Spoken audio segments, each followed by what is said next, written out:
online. Can you hear us now? Yes, we can. Perfect. Sorry about that. So anyways, as I was mentioning before, I was just saying how there's always complexities on how we identify ourselves as Latinos. And for National Hispanic Heritage Month, I wanted to actually unpack some of that. Probably unpack some of the identity issues as well, because people have this perception of what Latinos look like, right? And there's a broad diversity in all of that. But before we get to that, I want to share a couple of slides here. Let's see here we go. I want to thank the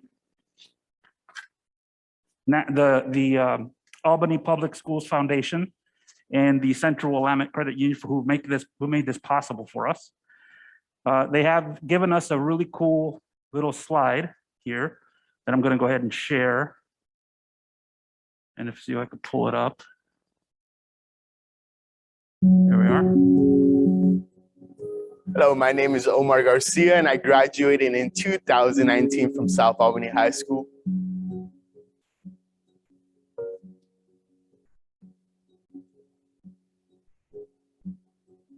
I was awarded a scholarship from the Albany Public Schools Foundation, which has allowed me the opportunity to be a first-generation college student. We cannot see the video.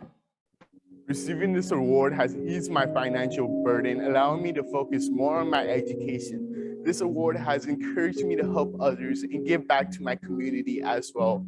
I have become inspired to pursue a career in education and hope to enrich and enhance education opportunities for all students.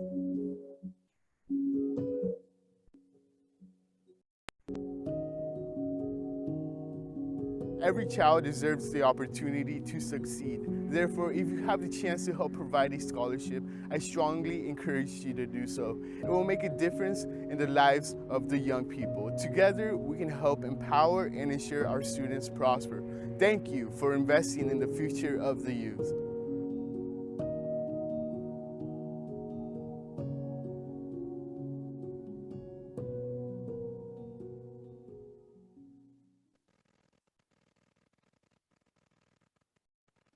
So if anybody were so inclined to support the Albany Public Schools Foundation, it'd be a great opportunity to engage with our, let's see here,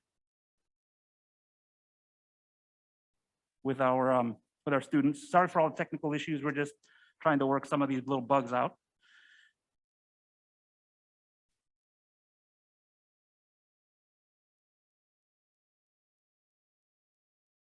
From there. There we go.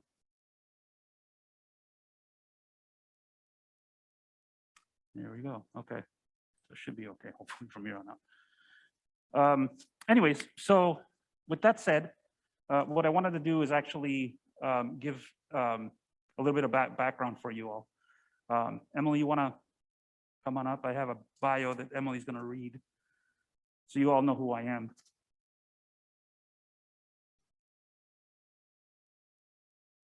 Is it good? Oh yeah. All right.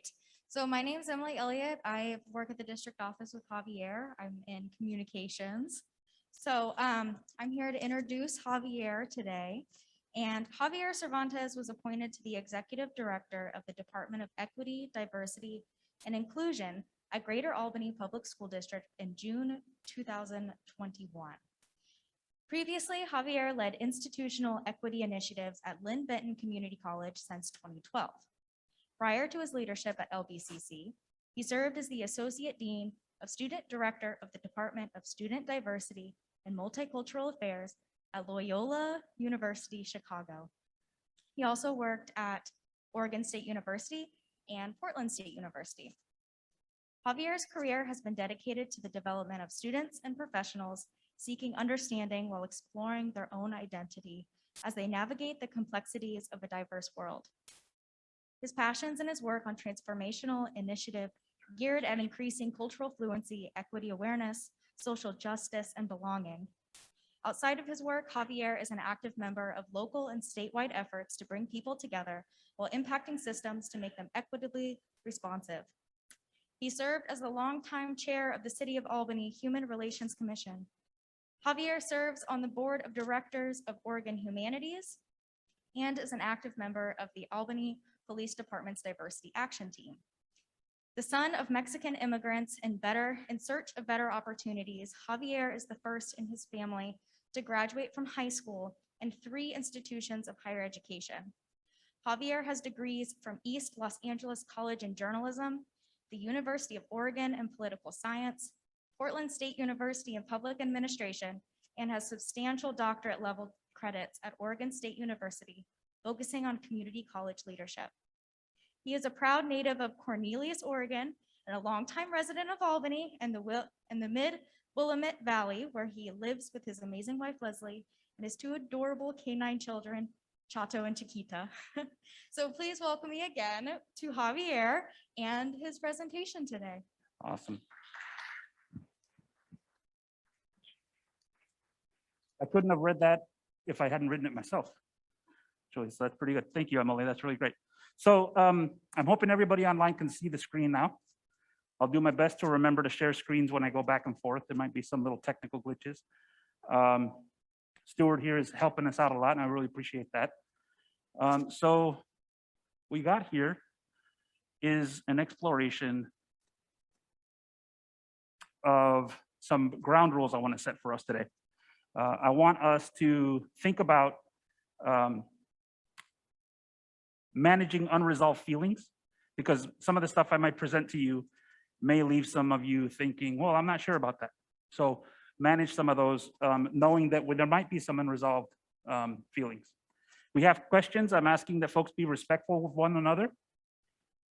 I want to actually validate and honor varying viewpoints, because they are very important to hear everyone out. I want to have you all, when you engage with one another, speak from the I format or my experience. I would like for people to assume good intentions when they ask questions. I don't think anybody's here to be asking questions that hurt people's feelings or questions people's experiences. Manage your own expectations. You will not be transformed by a 60-minute presentation that I give you, I promise you, but I will give you some information. I'm not here to blame anybody, shame anyone, guilt anyone, or deny anyone's experience. I got those 4 from a colleague over at Mount Hood Community College, who I really, really respect. And I'm appreciative that she has shared those particular final 4 ground rules. So for today, I want to actually have you all think about some outcomes and what I want you to leave here today with. The unique Hispanic Latino experience and identity in this presentation that we give to you is hope that you all leave with a definition or some definitions of what Hispanic, Latino, Latina, Latinx might be. I'm hoping that you all understand that the history of the Hispanic Latino experience is very complicated, and hopefully you leave some understanding of what the historical significance are. And then participants will understand how the complexities of American or Pan-American identities are not universal. They're not the same because we have all individual beliefs on how we identify ourselves.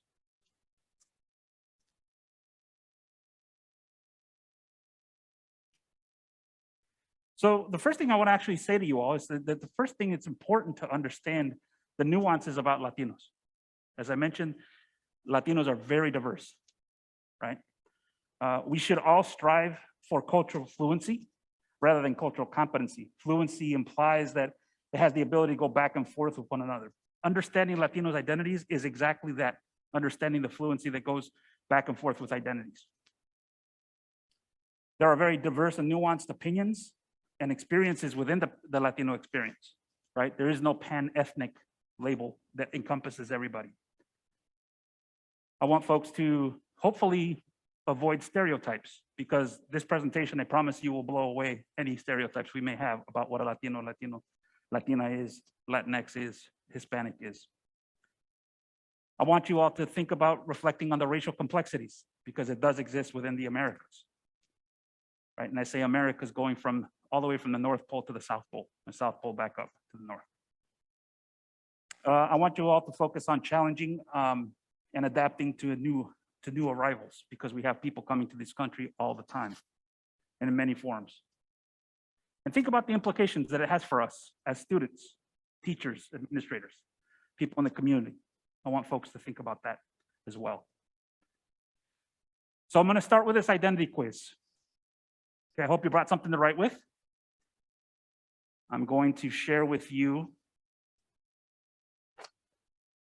some people that you might recognize. Before we get into the quiz, I want you to realize that all throughout Latin America and in the United States, that people don't only speak Spanish there. There are a number of different languages that are spoken. The largest country on the continent outside of the United States is Brazil, and they speak Portuguese there. There are countries in the Americas that actually speak Dutch, obviously English, and French. Not to mention the innumerable indigenous languages that are spoken, still spoken, and have survived efforts to what would I say? Colonize, right? The indigenous efforts to keep and maintain their languages is paramount and important. So with that said, I want you to write down who you think, and people in the chat, you can put stuff there as well. That is, you can shout it out or you can write it out. Do people recognize that person? Okay, that is Bruno Mars. Bruno Mars, yes, everybody, is a person who is Puerto Rican, Jewish, with a Filipino mom, Latino. Anybody recognize that person? Carmelo Anthony, basketball player, played for the Portland Trailblazers last year, now is with the Los Angeles Lakers. He is a person who is born in the United States of Puerto Rican parents, or a Puerto Rican parent. People don't recognize him as being Latino.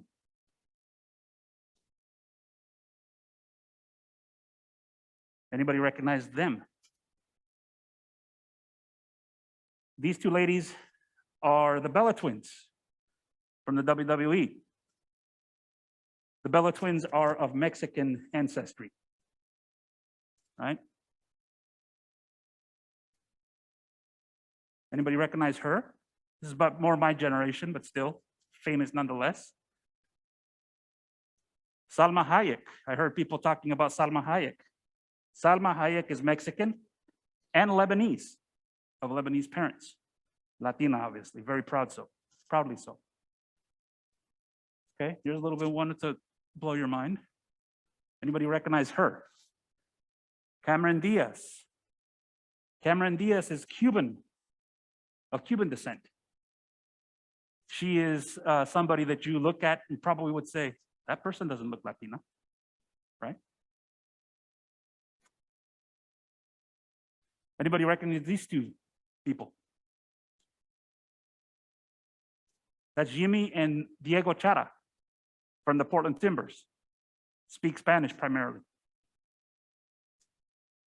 From Colombia, South America. Latino, very proud so.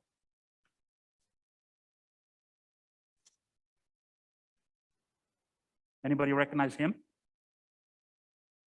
Leonardo Nam is a Argentino, Australian of Korean descent, but Latino nonetheless, an actor. How about her? Anybody see the movie Roma on Netflix? Academy Award-winning film a couple years ago. Her name is Yalitza Aparicio, a Mixtec woman from Oaxaca in Mexico, from Latin America. How about that? How about that person? Cardi B, everybody knows who Cardi B is, right? pretty awesome. It took me a little while to find a good picture of Cardi B. Because I couldn't recognize her at first, but I was like, oh yeah, she's kind of famous. I don't know her. She's Dominican and from parents of Dominican and from Trinidad and Tobago, but Latino, very proudly so.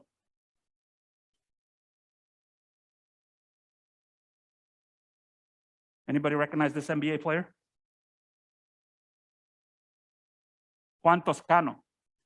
Juan Toscano plays for the Warriors, Mexican nationality, plays for the Mexican national team. When you think of a Mexican, do you think of him? A lot of people probably say no, right? What about her? Anybody recognize her? Again, my generation probably. She look Mexican to you? Whatever Mexican looks like, in quotes, other than the cowboy hat with some of the regional areas of Mexico? This is Alicia Villarreal. She played in a group called Intocable. I'm sorry, no, Límite. Grupo Límite. You ask your parents if you don't know who she is. They'll probably know, right? But you look at her, she doesn't look what you would think of as Mexican, in quote, right?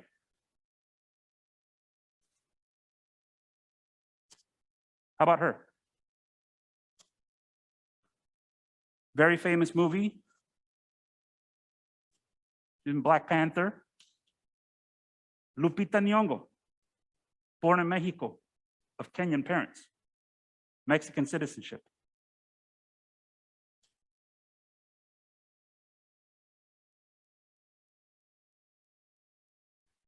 I bring these particular images to you just to show you the diversity that we have within the Latin American experience.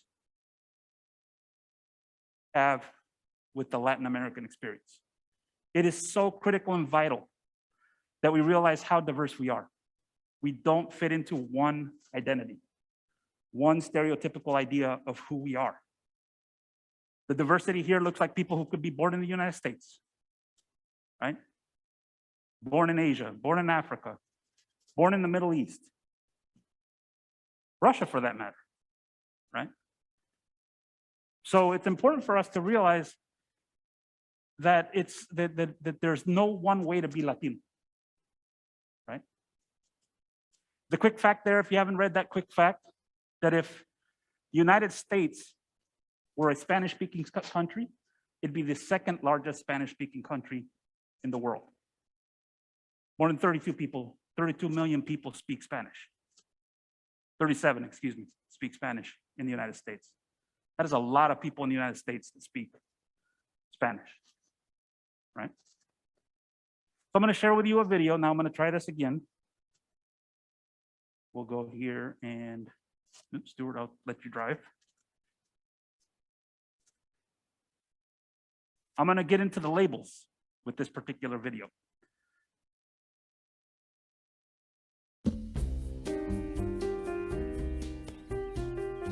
So I met him on Bumble, and he was super nice, and we were texting all last night, and then he asked me how tall I was, and I told him, and then he stopped answering. All right, well, that's your first thing. You always have to update your profile, keep all your info in there, because One second, sorry. Bueno, hola, mami. No vi lo que pusiste en Facebook, ¿qué pasó? Mami, te puedo hablar al rato, estoy con un amigo. Okay, love you, bye. Sorry, moms. I didn't know you were Spanish, I'm not, but you speak Spanish. but I wasn't born in Spain. Wait, what? I'm Hispanic. Oh, okay, I see. Or should I say, yo veo. No. You've got to be kidding me. What's up? I asked the intern to make 100 copies of this casting call and there's a typo. Donde? I don't see a typo. Look, they put an X at the end of Latino. Latinx? It's Latinx.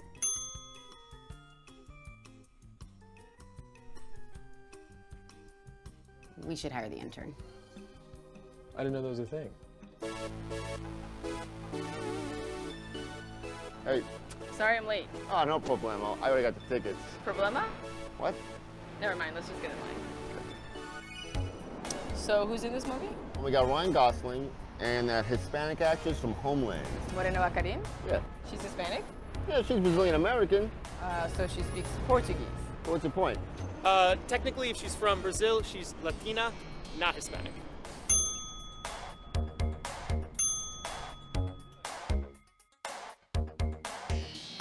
Being Latina is based on geographic location, whereas being a Hispanic is focused more on language.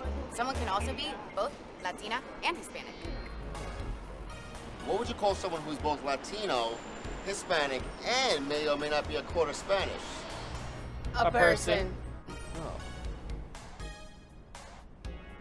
I feel bad. So interestingly, that last little segment there is that our brains are conditioned to want to put people into categories. We want to put people into categories because it makes more sense to us that way. But when people blow your mind and actually don't fit the categories that you're assuming they are, well, then that's where actually stereotypes happen. And we want to avoid that, right? So I thought that was a really cool video to actually show you just how complex and what the diversity in labels are within the Latino experience. And when I say Latino experience, I mean the pan label, the pan ethnic or Latinos, right?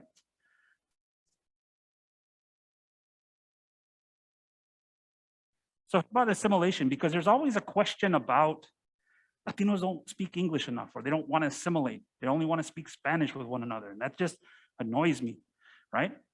We get that occasionally. We hear that once in a while. And the fact of the matter is, most people actually assimilate just like they do in other histories of immigrants here in the United States. Among Americans with Hispanic ancestry, they usually identify as Hispanic or Latino, depending on how far away they get from their immigration experience, right? Contrary to some popular media opinions, Latinos do assimilate. They assimilate at the same pace. So if you look at this particular graph, you'll notice people consider themselves Hispanic or Latino or wherever they have family cultural connection to. They usually connect themselves at about a 90% clip. The second generation, like myself, I consider myself a Latino as well. You start looking at third generation, fourth generation, that actually starts moving towards actually being considered more of an American or non-Latino, right? Depending on relationships and how long we've been in the United States. Let's unpack the term a little bit.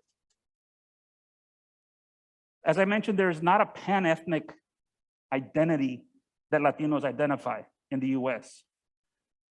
We like to label things, as I mentioned to you before, because we want to categorize them. That's very human nature of wanting to put something in our brain.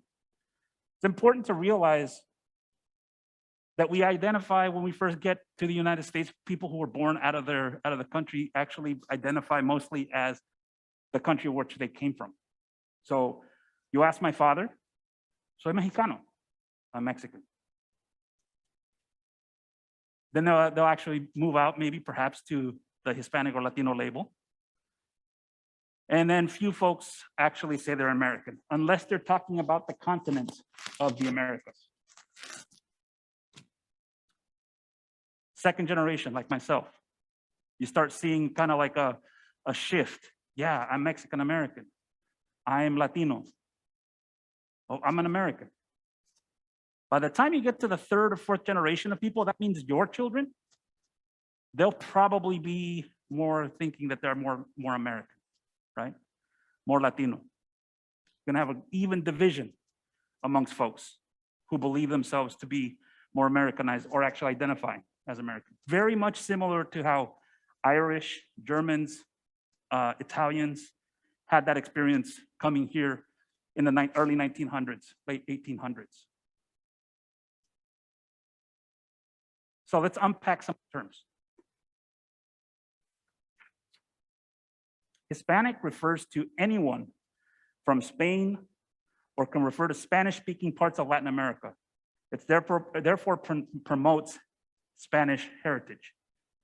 Many oppose this term because of its violent colonial history with the countries that came to the Americas and colonized Latin America.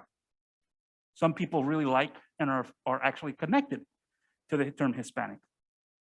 This is all personal preference. And there's no right or wrong answer how people identify. I want to make that very clear, right?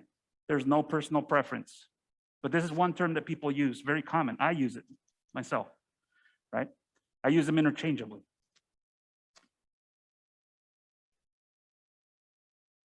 Latino or Latina refers to a people from Spanish and Portuguese-speaking countries of Latin America, but does not include those from Spain or Portugal. This is more regional to the Americas, to the Western Hemisphere, right?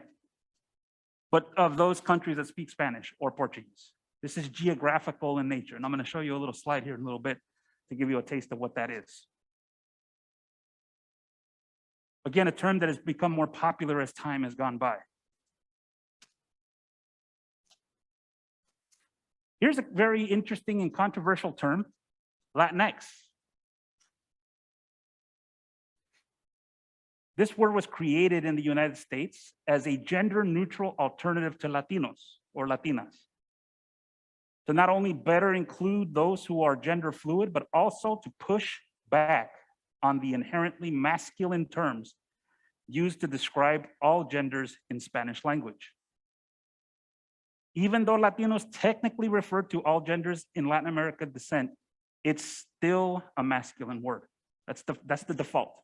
When you talk about Latinos in general, it's always ending in an O. It's genderized, right? Latinx, which has existed online since 2004, arose as a generational neutral alternative to Latino, Latina.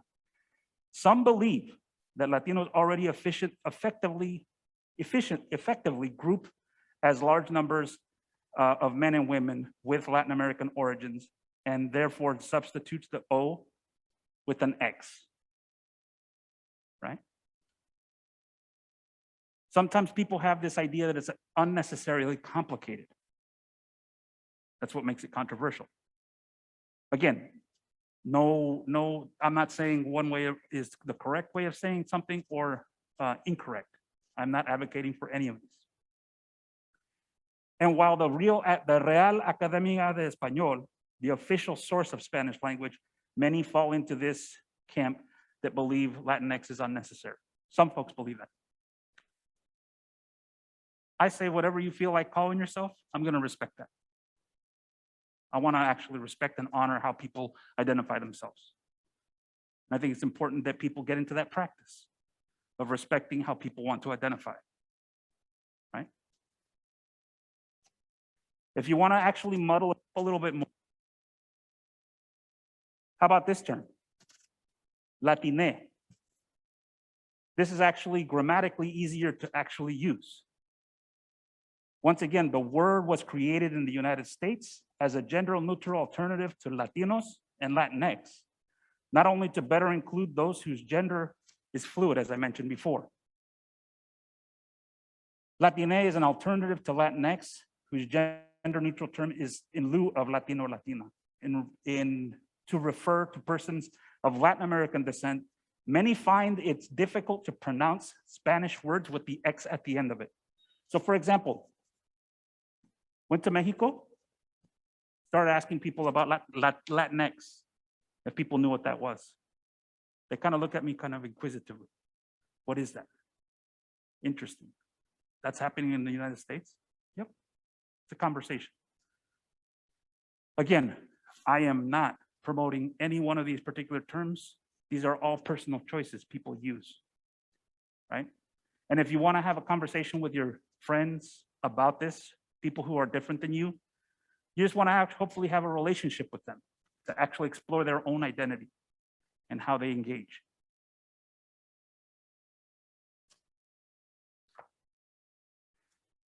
So I'm going to share with you something that I actually like a lot, the hyphen, the guion, right? The hyphen or the guion. The main purpose is to glue words together, right? Mexican American, Salvadoran American, Cuban American, Name your country of choice, hyphenated American. This is my personal favorite, as I mentioned, because it shows and it allows the identity of for me to show the identity and the uniqueness of me and who I am and who you are, both as an American and as a place where your people come from, my people come from, right? And I really appreciate this, the flexibility of the hyphen, using both. There are people who criticize it, pick one or the other, get off the fence, they say. But this is a personal choice. And all of these are very personal choices.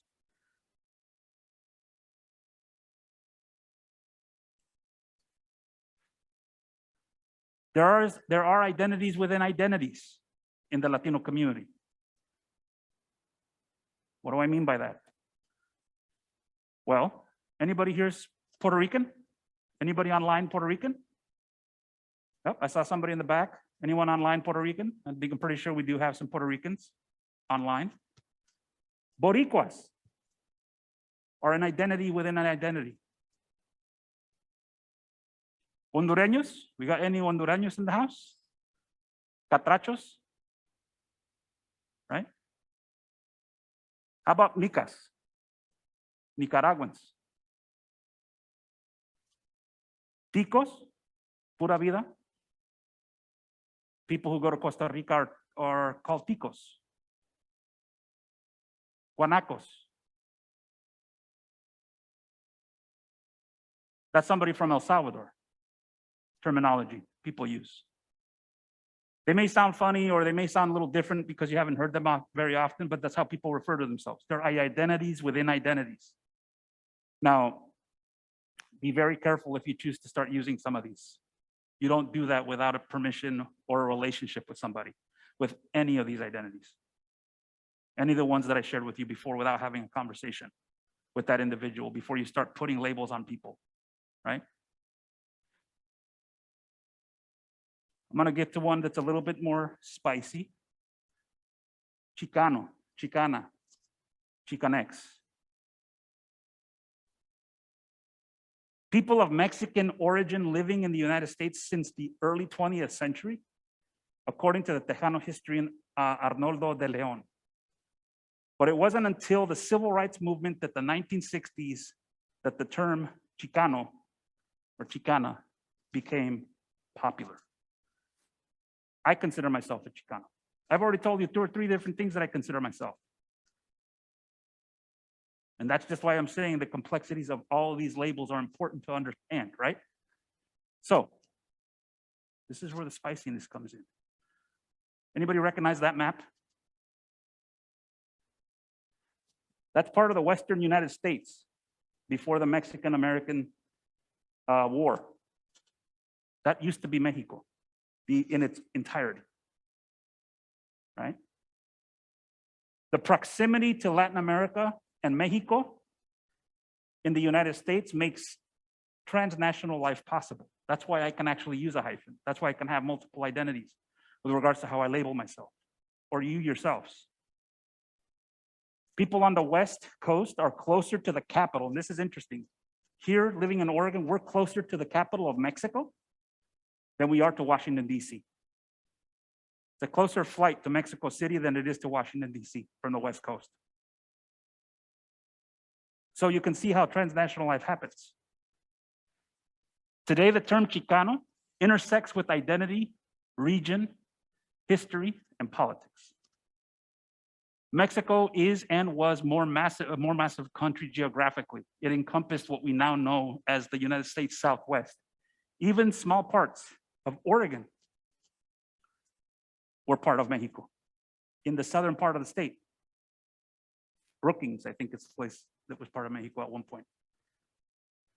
US Manifest Destiny and the US-Mexican War made Mexicans living in the Southwest foreigners in their own land. What I mean by that is people who were living before the Mexican-American War and then after, their citizenship changed, yet they were thought of as being people from Mexico.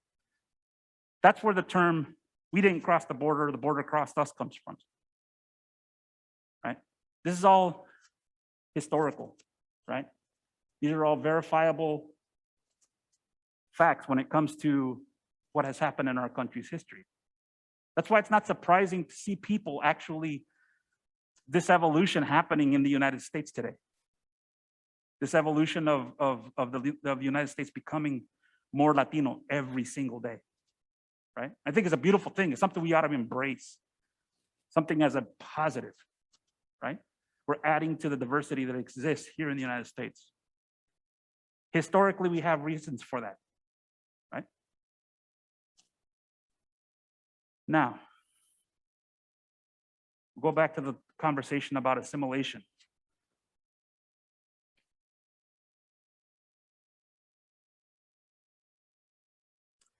People sometimes have this belief that we refuse to assimilate, but when it comes to language, we start actually speaking and becoming more bilingual as the longer we stay here in the United States. First generation, of course, people are probably going to be first folks who come here to the United States are going to speak their primary language, just like any other ethnic group that came to the United States in their immigration process. Very understandable. They're going to be monolingual in their native tongue. But by the second generation, you start seeing people become more bilingual. Start assimilating into American culture. By the third generation, that means your children that are in here, your kids are probably going to be more monolingual English speakers unless you intentionally make them bilingual. No judgment, just kind of the facts, right? And as we know, as my colleagues in the Welcome Center say, language is culture. So people want to maintain that, right? So,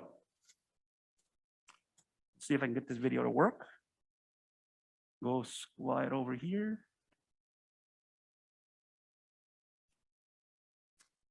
I don't see my cursor.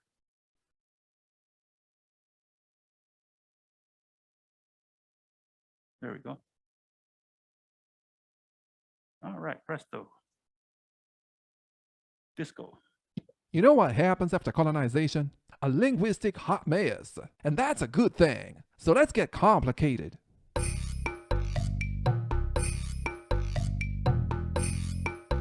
You might think Spanish sounds the same and is spoken the same way everywhere. But hear this. Cecilia y César están en Barcelona cenando ceviche con cerveza. Cecilia y César están en Barcelona cenando ceviche con cerveza. I don't know if y'all heard that the sound, because in Spain, C usually sounds like the same for C before E and I. And in Latin America, they both sound like an S. Now hear what the fine people in the Caribbean and parts of southern Spain do to the letter R. ¿Puedes darme el azúcar, por favor? They kick it to the curb and turn it into an L. But what about the general tone of the accent? Mira, yo creo que las diferencias en la lengua son exageradas. ¿O sí? ¿Es diferente? A mí me parece bien. En la mezcla que te gusta. A mí me da igual. Nomás vine para la fiesta. But you will also find differences in pronunciation in parts of Argentina and Uruguay. Let's hear them. Llamándote, lloro como la lluvia de Sevilla que lleva mi llanto. Llamándote lloro como la lluvia de Sevilla que lleva mi llanto.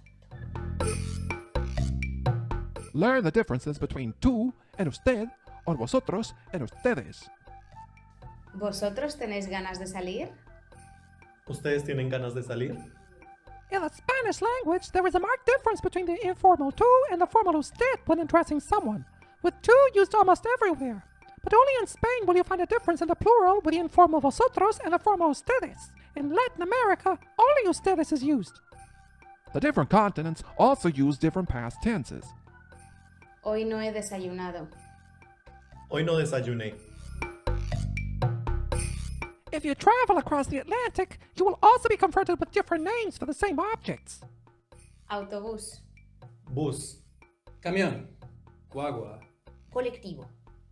Bolígrafo o boli. Pluma. Esfero. Lapicera. Piso. Departamento. Móvil. Celular. Ordenador. Computadora. Esto mola. Está chido. Esto está. Está chévere. Está bacano. So now that you know the basics, choose your country and get learning. Stay tuned for more videos on languages. Don't forget to subscribe and comment below.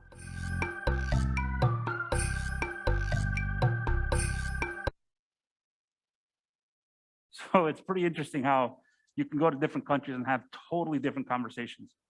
You know, me and my father-in-law have had some awesome knockdown, drag out fights because he's from El Salvador, my family being from Mexico. He's telling me to do something in his Salvadoran Spanish. And I'm like looking at him like, kind of like, what the heck are you talking about? ¿Qué estás diciendo? No entiendo. I have to have my wife come in and translate for us, even though we're speaking Spanish. And it's funny because, you know, he's like, ese tipo no sabe hablar español. He doesn't know how to speak Spanish or what? And I say the same thing to my wife. Does your dad not speak Spanish? ¿Qué onda? You know? Not everybody actually speaks the same language, although we prescribe to the same language. Right? It's the diversity that exists within our existence, right?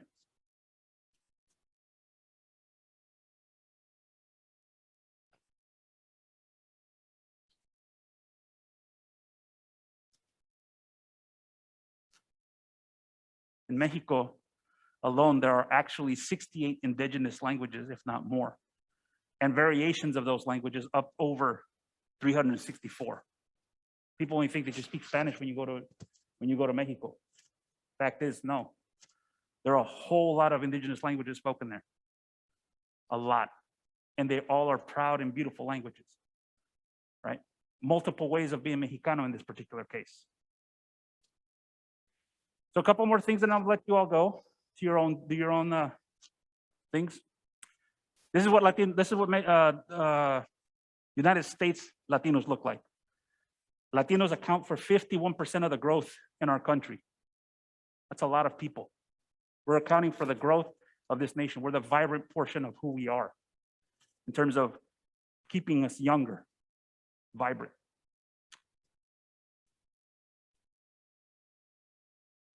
Oregonianos, we're 14% part of the state, 14% part of the state. And here's a little interesting tip for people to realize. 64% of Latinos in Oregon are US citizens. So more likely than not, you're talking to somebody who is an Oregonian born and bred. 64% of that's who we are. Stereotypically, sometimes we think that we're talking to somebody who was born somewhere else, when the data tells us that that's not the case, right? Here in Albany, we're 13% of the population, the city of Albany, right? Pretty cool fact. We've gone up from 6% 20 years ago. In gaps.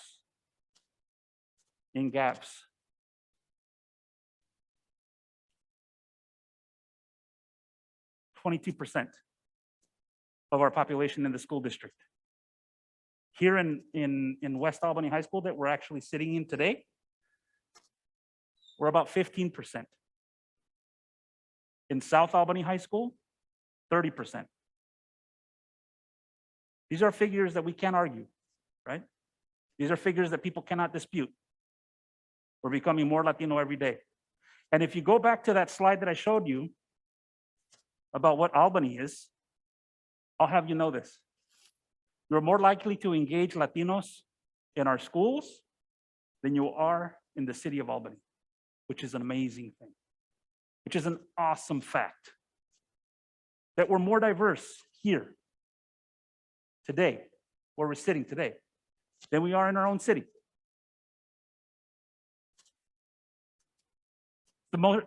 The reasons that it's important for people to be able to understand people who think, act, believe differently than you exist here in our schools.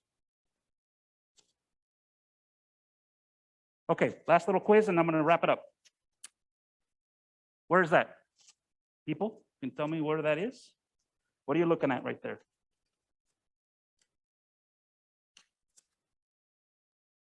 You are looking at geographically Latino America, Latin America.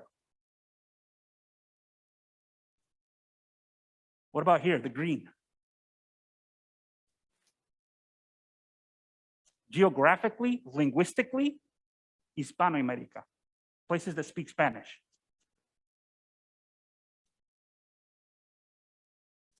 What about here? Geographically, linguistically, this is Latin Europe. Yep, they're Latinos in Europe. Based on languages from derived from Latin. Places like France, Spain, Italy, Portugal. The Roman Empire actually is what had something to do with how it became Latin in terms of its language and some of its cultural traits. Romania, San Marino, Moldova, Andorra, Monaco. So here's some things to know. You may have people that you think know who Latinos are in our schools, and they may speak Spanish or they may not. May have been born in the United States or maybe not. In Oregon, 64% of us were born here. May have arrived recently as immigrants, not everyone. Folks may be documented, some may not be. You may look Mexican, in quotes, whatever that is to you, right? Whatever that is in your stereotype, you may look Mexican or not. That quiz that I gave you at the very beginning, there's some people over there that don't look Mexican, whatever that means. And I say that in quotes, okay? Because anybody can be Mexican. You can't tell just by looking at somebody. Never judge a book by its cover, as they say. You may be working class folk, or you may not be. A Latino may be conservative in their politics. They might not be. The stereotype is that many Latinos are Catholic. That may be true. It also may not be true.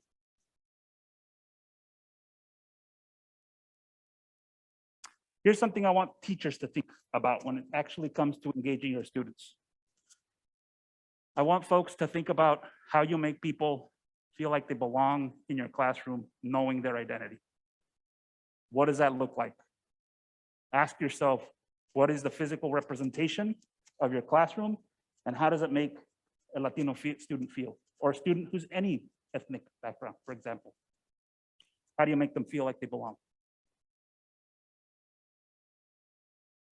Some things that we have to focus on as teachers is maybe helping folks realize that we need to work on every student, in particular Latinos, self-esteem, adequacy, and checking for imposter syndrome. And what I mean by that, imposter syndrome, is that not feeling like students belong in the school. Faking it till you make it. Try to check that.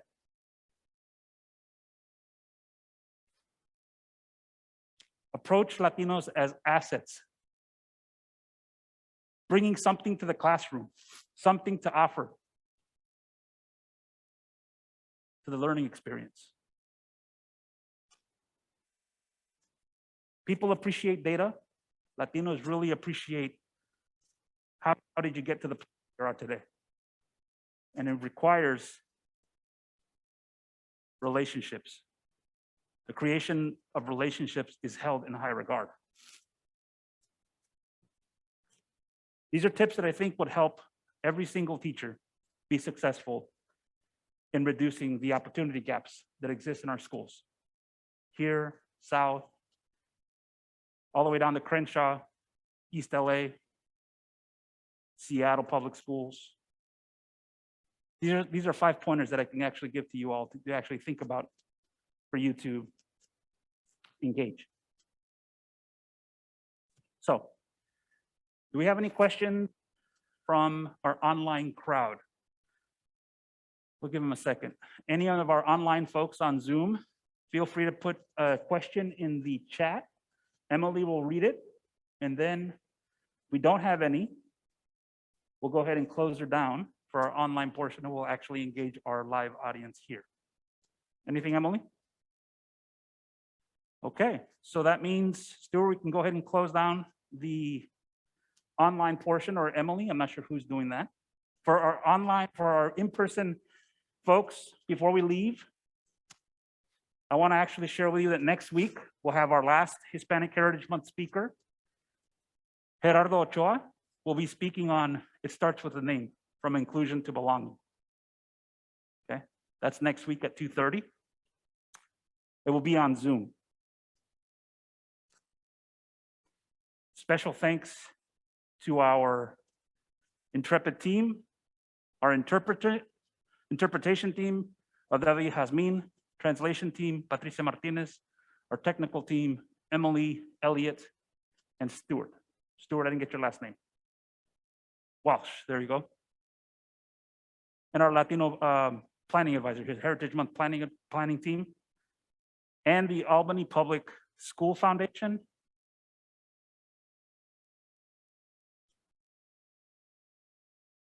Okay.